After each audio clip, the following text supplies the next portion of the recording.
دا ډیر زیات سخت وخت دی رونو، انتهایی سخت وخت دی،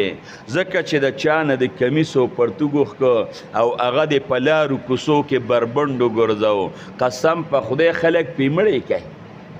هغه به دې پرې نه دي، بچي به درلوم ټوټې ټوټېږي. زما خو دې د سترګو د لګېدو ځای ظالمه پرې نه ښود، مړ کړی به دې وم، ایشتې به دې وم، خو دا کار به دې نه کوو. وایي کاکا چې څه کې کوم. دقه رنګې بربنډ د کور ناجز را روان شو، چې را روان شو مور خو بیا هم مور ده که نه، مور ورته پټ یو څادر وروغورځو، بچې زه خو درنه پاتې شوم، تره پاتې شو، جامې م پاتې شوې، بچې دا څادر واله خپل د حیا او د شرم ځای پې لاندې پټ که، لاندې د لمنې ځای دی پې بچې پټ که.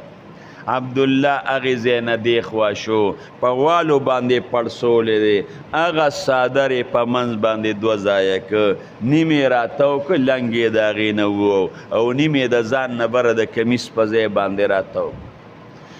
د دواړو جهانو سردار مبارک له راغې بل در یې شته دی نه، همدقه یو در دی د امام